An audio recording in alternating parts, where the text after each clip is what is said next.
Hello hi welcome to you home education. आप सभी का होम एजुकेशन में स्वागत है। आज हम पढ़ने वाले हैं बुद्धिक विकास। ठीक है, इंटेलिजेंट पढ़ने वाले हैं। तो शुरू करते हैं अपनी क्लास। ठीक है, शुरू करते हैं। क्या है? बुद्धि एक ऐसी शक्ति है जो व्यक्ति को अपनी परिस्थिति के साथ समायोजन करने की क्षमता प्रदान करती है। हमने क्या बताया कि बुद्धि एक ऐसी पावर होती है जो किसी भी व्यक्ति को किसी भी परिस्थिति में, यानी कि अच्छी परिस्थिति हो या बुरी परिस्थिति हो, या देखो कभी आती है ठंडी मौसम आता है, कभी गर्मी मौसम आता है, कभी बरसात रहता है। तो ऐसा थोड़ी ना है कि अगर जो इंसान ठंडी में रह लिया है वो गर्मी में नहीं रह पाएगा, या गर्मी में रह लिया तो बरसात में नहीं रह पाएगा। मतलब ये है कि परिस्थिति के साथ जैसा उसका वातावरण मिलेगा वो व्यक्ति वैसा समायोजन करके रह सकता है। ठीक है, बुद्धि व्यक्ति कैसे रह सकता है? क्योंकि उसकी बुद्धि में इतनी पावर है कि वो अपने पर्यावरण के साथ समायोजन कर सकता है।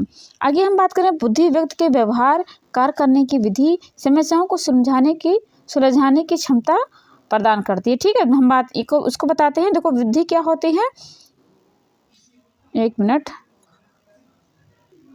बुद्धि क्या होती है? ठीक है, आगे हम बात करते हैं। बुद्धि व्यक्ति के व्यवहार, कार्य करने की विधि, समस्या को समझाने की क्षमता के रूप में प्रदर्शित होने वाली योग्यता है। यानी कि बुद्धि व्यक्ति के जो भी व्यवहार करता है, मतलब कोई भी इंसान कोई भी कार्य करता है, जैसे कोई मजदूरी करता है, कोई कुछ करता है, कोई कवि है, कोई मैकेनिक है, कोई इंजीनियर है, तो वो क्या करता है, अलग अलग अपने बुद्धि के हिसाब से काम करता है। अब देखो कोई रहता है होम मैनेजमेंट रहता है, कोई बजट वाला मैनेजमेंट, कुछ भी मैनेजमेंट करता है तो कैसे करता है? अपने दिमाग से ही तो करता है। जो भी घर में देखो गृहिणियाँ आती हैं, हर जो अपने घर की प्रॉब्लम होती हैं अपने बुद्धि से तो सुलझाने की कोशिश करती हैं। अगर उनके पास बुद्धि नहीं है तो कैसे कोई काम कर पाएंगी?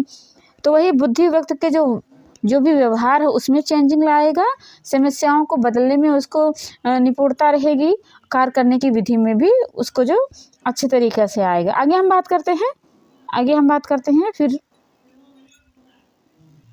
आगे है हरमन के अनुसार। ठीक है, हरमन के अनुसार उन्होंने क्या कहा है कि हरमन ने कहा है कि अमूर्त चिंता की योग्यता ही बुद्धि है। यानी कि जो दिख रहा है उसको तो बुद्धि तो कहेंगे, जो नहीं देख रहा है मतलब दिख रहा है उसके बारे में भी चिंता करना ही बुद्धि है।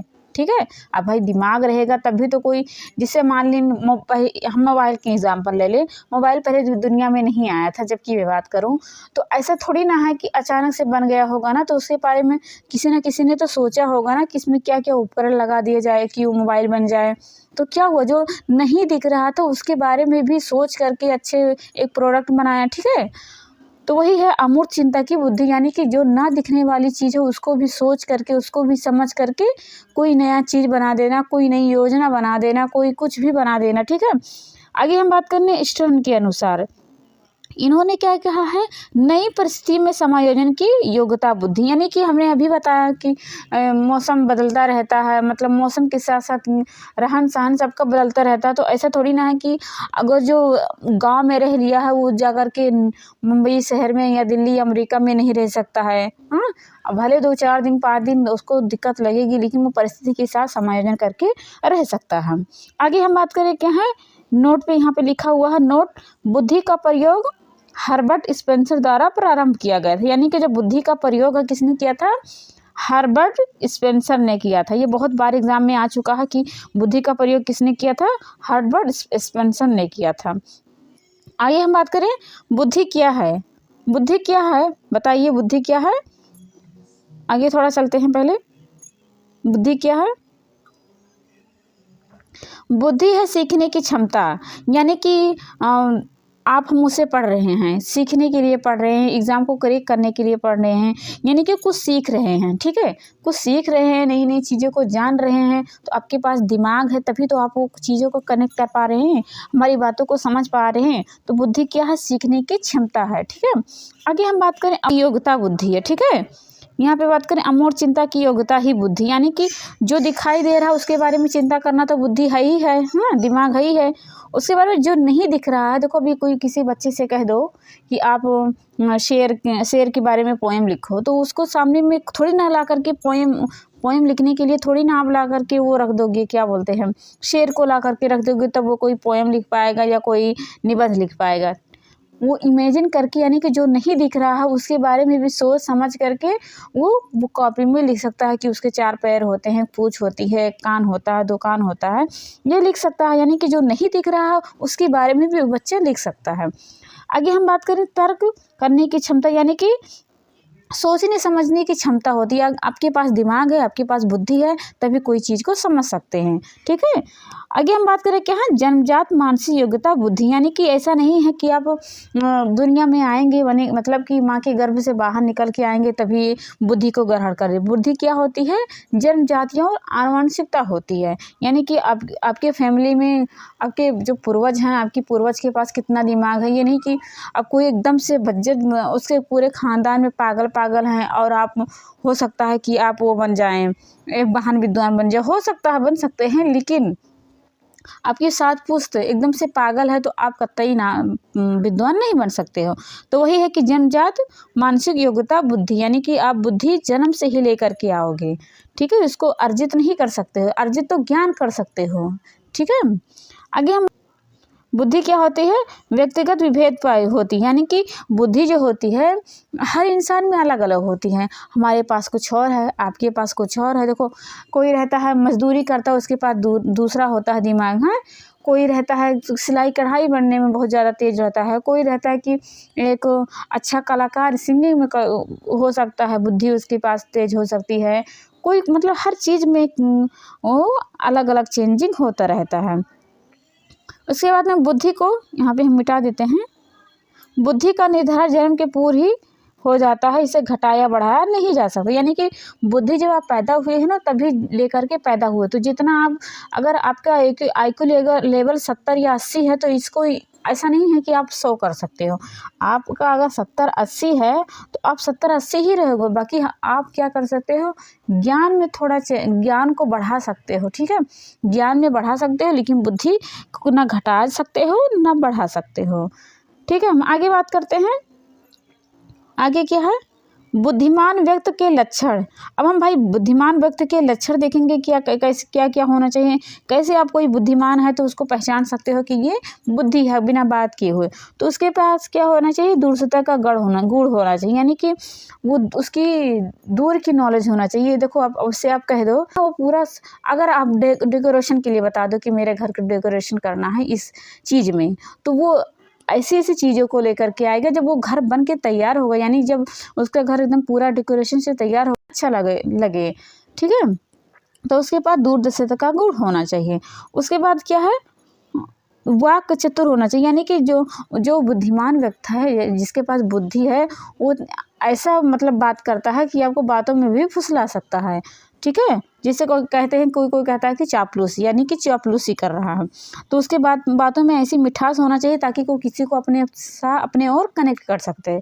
ठीक है, आगे हम ध्यान केंद्रित करने वाला।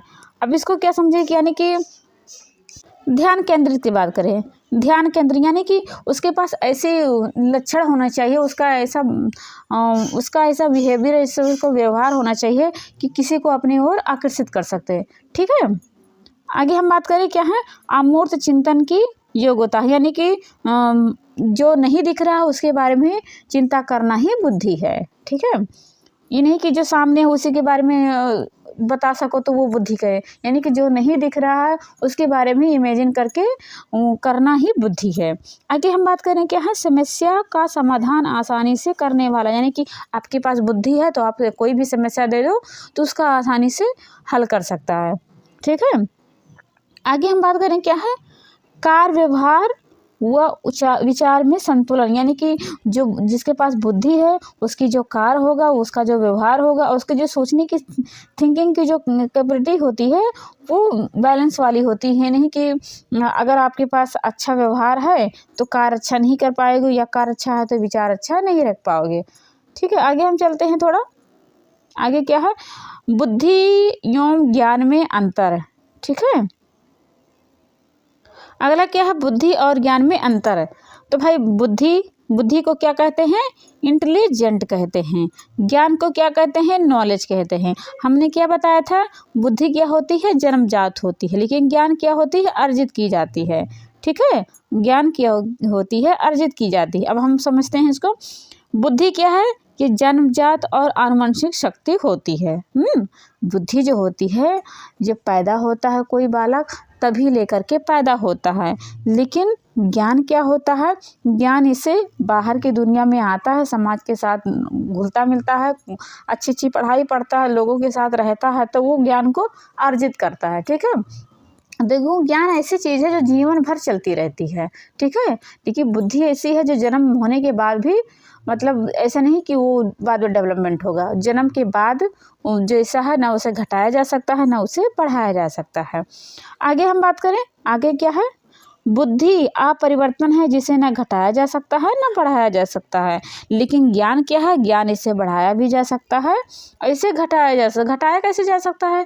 आपको अगर देखो, आपको एग्ज़ाम की तैयारी कर रहे हो, ठीक है, आपको एग्ज़ाम की तैयारी कर रहे हो और 2-4 महीने बहुत अच्छे से तैयारी किया, साल भर हो जाए, अब 5 साल अब ना पढ़ो तो आपको जैसे लगता है कि आप नर्सरी LKG के बराबर हो। ठीक है, तो क्या हुआ, आपको ज्ञान में जो नॉलेज जो तेज था वो घट गया ना। तो वही है कि जब बुद्धि होती है उसे ना घटाया जा सकता है ना बढ़ाया जा सकता है, लेकिन ज्ञान ऐसा है जिसे घटाया भी जा सकता है और बढ़ाया भी जा सकता है।